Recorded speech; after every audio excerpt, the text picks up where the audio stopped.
I remember standing in a crowded street in Barcelona with seeing people standing shoulder to shoulder, cameras are up, noise was everywhere, and I had this strange thought. Why does this feel empty? Not because Barcelona isn't beautiful, because it is. But in that moment, I wasn't looking at the city. I was looking at other people looking at the city.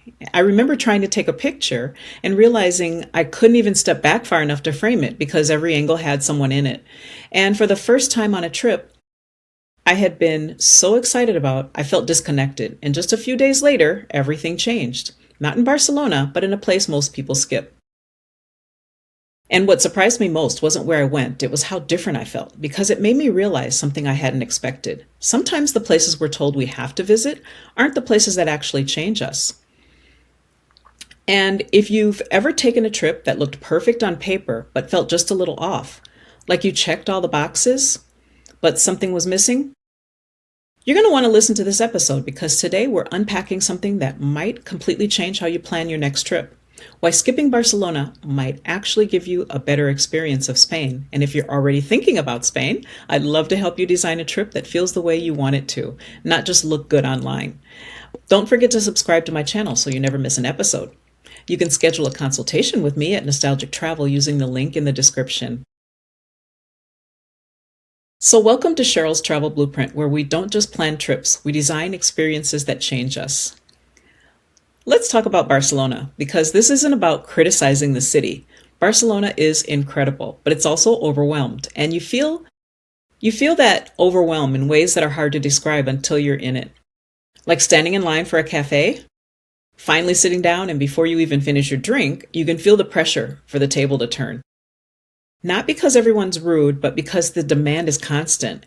And what's happening here is something bigger, over tourism. There are too many people with too much pressure and the experience starts to shift. Thousands of protesters hit the streets in Barcelona to express anger at mass tourism and its impacts on the city. Some protesters even sprayed tourists with water guns as part of the demonstration. Protesters called for a reduction in the number of foreign visitors to Barcelona, which they say makes the city unlivable and has had a huge impact on living costs. The last years, the city has turned completely for tourists, and what we want is a city for citizens and not in service of tourists. The cost of housing in Barcelona has risen 68% over the past 10 years, according to local authorities. The mayor of Barcelona recently said that by 2028, he would end apartment rentals for tourists by stopping short-term rental licenses for more than 10,000 apartments. That would make these homes available for locals to live in. Tengan un turismo sostenible que permita también vivir la gente que pueda vivir del turismo, pero que permita un turismo sostenible que no impida que los vecinos hagan su vida normal. It just becomes more crowded and rushed, less personal, and suddenly you're not experiencing Barcelona, you're navigating it. And here's the part most people don't realize. The issue isn't Barcelona, it's how we choose where we go. We've all been given a script.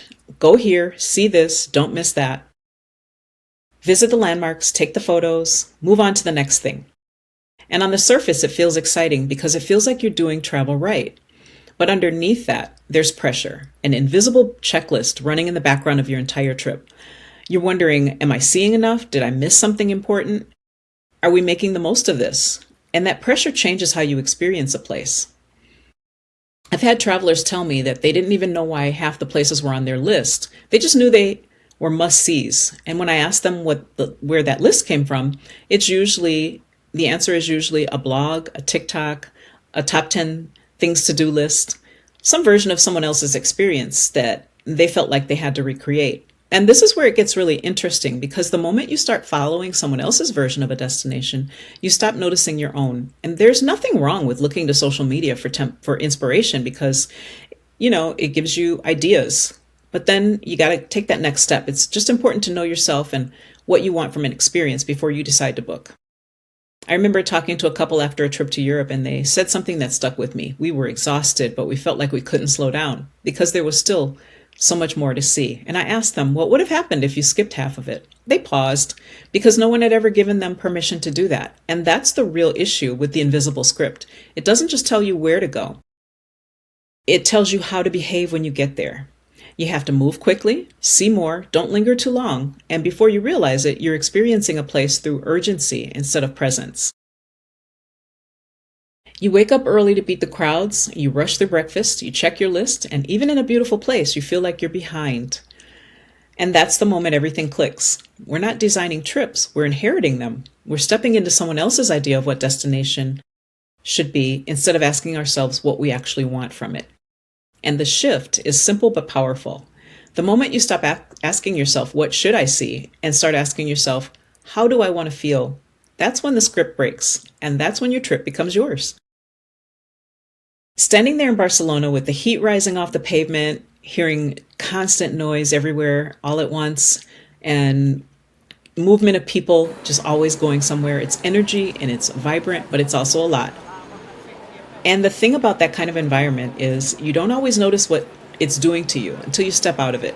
I remember walking down a main street trying to take it all in, like the architecture, looking at the colors and details, but every few seconds I was trying to move out of someone's way, checking where my bag was, trying not to bump into people, and I realized I wasn't experiencing the city, I was just navigating it. And that creates this subtle tension because even though you're in a beautiful place, your body doesn't feel relaxed, your mind is constantly scanning, thinking, where am I going next? How long is the line?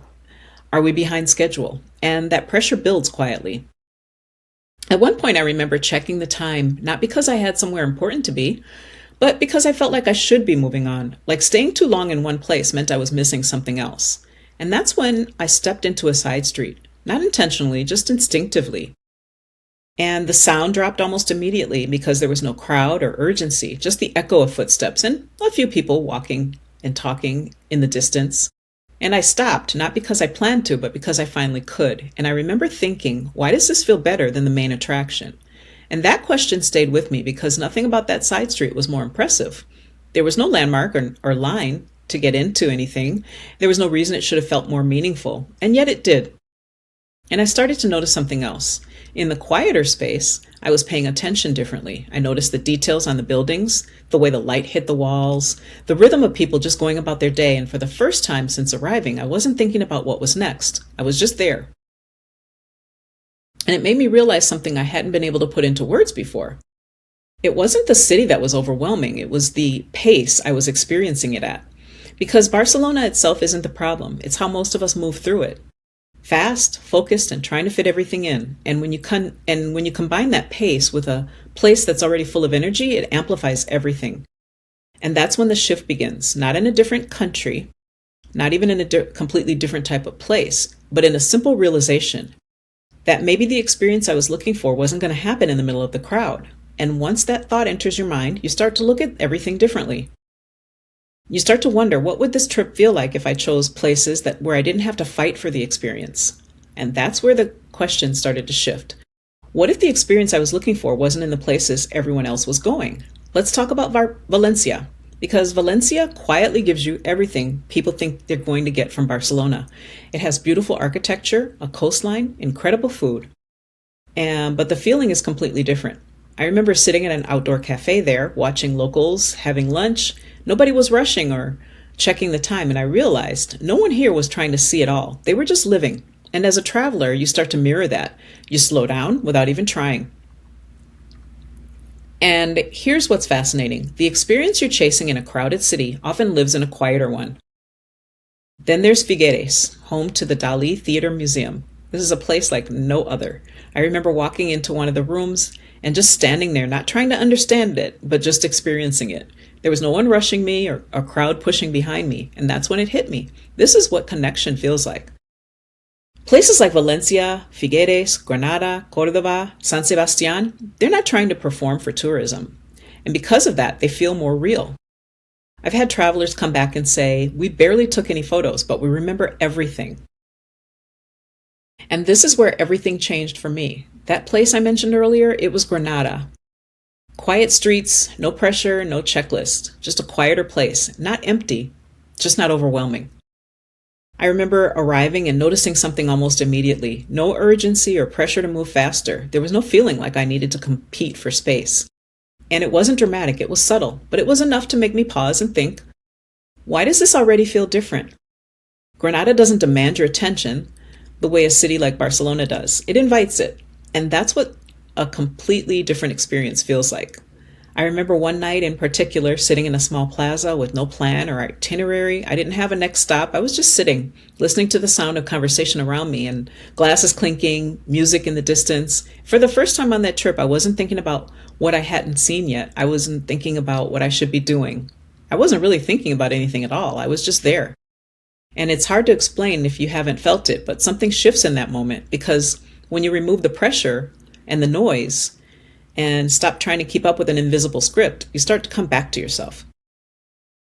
I remember sitting there and realizing this feeling of calm and clarity is what I thought I was going to feel throughout the entire trip, but I didn't feel it until I slowed down long enough to let it happen.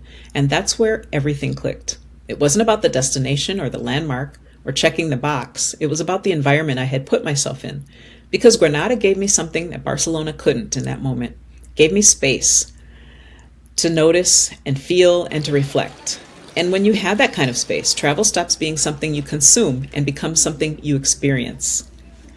I remember looking around that plaza and nothing about it would have made a top 10 list because there was no famous landmark, there were no lines to get into anything, there was no headline moment, but it's one of the clearest memories I have from that entire trip because I wasn't rushing through it. I was inside that experience, and that's the difference. This is the part of travel we don't talk about enough. We think that the most meaningful moments will come from the most famous places, but they don't. They come from the moments where you finally stop trying to keep up, where you're not performing your trip, you're just living it. And those moments don't feel loud. They feel quiet, but they stay with you. Even now, when I think back on that trip, I don't immediately think about the crowded streets or the landmarks. I think about that night, that feeling and that stillness, because that's the moment that changed how I see travel. Not as something to accomplish, but as something to experience.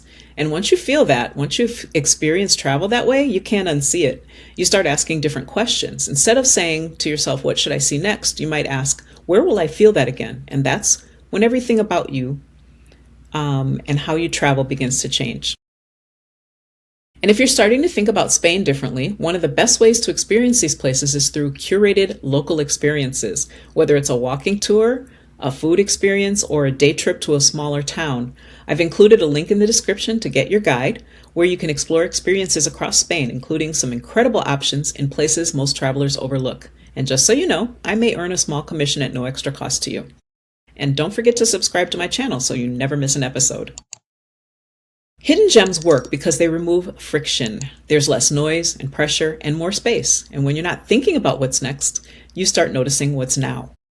Because travel isn't just about where you go, it's about who you become while you're there. In busy places, I feel rushed, but in quieter places, I just feel like myself again. If you want a different experience, you should think about these things. Define how you want to feel, choose fewer places, build in space, and go where others don't. The travelers who skip the obvious come home changed, not because they saw more, but because they felt more.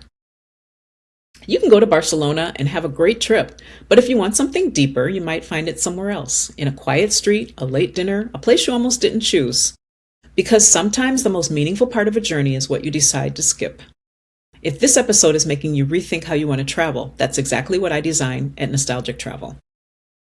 Schedule a consultation using the link in the description, and if this resonated with you, share it with someone planning their next trip, because sometimes the best decision you make isn't where you go, it's what you choose to skip.